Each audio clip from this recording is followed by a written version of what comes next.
ও আমি পড়িয়ে জাস্ট বাড়ি এলাম, তারপরে হাঁপাচ্ছি এতটা উঁচুতে ছাদে উঠে। পড়িয়েই সাথে সাথে চলে এসেছি, এত মেঘ করেছে আকাশটা, ভিডিও করার জন্য আমি এলাম ছাদে। এই দিকটা অতটা করেনি, কিন্তু এই দিকটা প্রচণ্ড মেঘ করেছে। আমার মনে হচ্ছে এক্ষুনি বড়সড় একটা নামবে, পুরো অন্ধকার হয়ে এসছে। দেখো কত বড় বড় আম।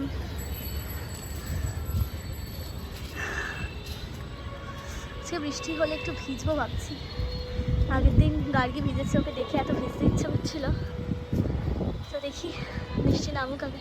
মারাত্মক ঝড় উঠেছে, তোমরা বুঝতে পারছো কিনা জানি না, প্রচণ্ড ঠান্ডা, একদম ঝড় উঠেছে, মানে হাওয়া দিচ্ছে একদম ঠান্ডা, যাকে বলে এত ভালো লাগছে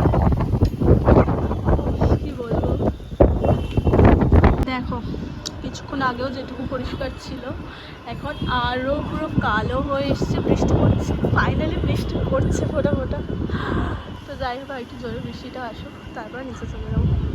দেখো পুরো এই দিকটা একটুখানি তাও দেখা যাচ্ছে, এদিকে তো পুরো অন্ধকার হয়ে গেছে, দেখো পুরো অন্ধকার হয়ে গেছে, পুরো কালো হয়ে গেছে মেঘ, বৃষ্টি পড়তে শুরু করেছে ধীরে ধীরে। তো এই ওয়েদারে আর ভাল লাগছে না, কি করবো সারাদিন। তো বাড়িতে পিসি এসেছিলো, পিসি অনেক দিনই এসছে, তো পিসিকে বললাম যে মাথায় একটু বিলি কেটে দিতে, আগে ছোটোবেলায় ঠাকুমা কেটে দিত, তো এত আরাম লাগছে মনে হচ্ছে এক্ষুনি ঘুমিয়ে পড়বো। তো তারপর বৃষ্টির মধ্যেও চলে এসেছিলাম পিৎজা খেতে, CC1-এর পিৎজা হাটে। তো চিকেন পিৎজা অর্ডার করেছি, তো সেটার মধ্যে একটু চিলি ফ্লেক্স আর অরিগানো দিয়ে দিচ্ছি। তো ও একটু মজা করছিল পিৎজাটা নিয়েই, এত ওভারলোডেড চিজ দেওয়া ছিল। আমি ঠান্ডায় কাঁপতে কাঁপতে চলে এসেছি এর বাড়িতে।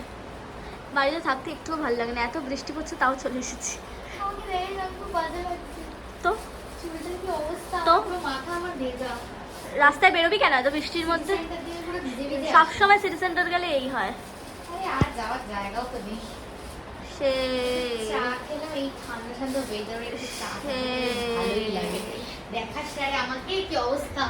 চিনি খাবো, চিনি উঠো, নিও খাবে।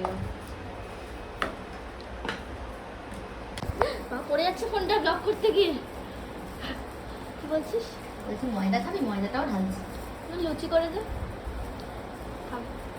কালকে মেয়েটা ঘুরতে যাচ্ছে, মেয়েটা বলে কালকে বললো না এই ট্রলি আর এ হবে না, আবার এই ট্রলি, আবার ওই বস্তা পচা জামা কাপড়গুলো নিয়ে চলে যাবে। কালকে কোথায় ঘুরতে যাচ্ছিস? লন্ডন না প্যারিস? তারাপীঠ। এই মেয়েটার জীবনে ঘোরা লেগেই যাচ্ছে। কে রে? এটা বার করে নিয়েছো? আমার জানার দরকার নেই, এটা জঘন্য বিচ্ছিরি লাগছে দেখতে। একটু ঝগড়া করছে কার সাথে, আমি তো বের করে নিয়েছি, একটু ভেঙে খেয়ে নি। এটা কোনো কথাই, মেয়েটা আসলে আবার ফ্রিজ খোলে, ফ্রিজে এবার তালা ফেলে রাখবো। আমি তো ভাবলাম মেয়েটার মাথায় এখন খুব চাপ হয়ে গেছে প্রচন্ড। মেয়েটার প্রচুর প্রচুর প্রচুর অর্ডার চলে এসছে, মেয়েটা কালকে ঘুরতে যাচ্ছে, কি করবো বুঝতে পারছি না। আমাকে দিয়ে দেয়, আমি মিলে বানিয়ে দেবো। বাবা শুধু শিখিয়ে দিচ্ছে এখন। তো যাই হোক চলো, কালকে তোমরা তারাপীঠের ব্লগ দেখতে পারবে, কালকে না পরশুদিন। কালকে পৌঁছাবে হ্যাঁ, তারাপীঠ। কালকেও পৌঁছাবে, পরশুদিন তারাপীঠের ব্লগ দেখতে পারবে। তো চলো টাটা। সো হাই গাইস, তো আজকের ভিডিওটা এইটুকুই, আবার দেখা হবে নেক্সট ব্লগে। আর আমাদের ব্লগ ভালো লেগে থাকলে then please do like, share, subscribe. আর আজকের মতন এইটুকুই, তো চলো টাটা, গুড নাইট।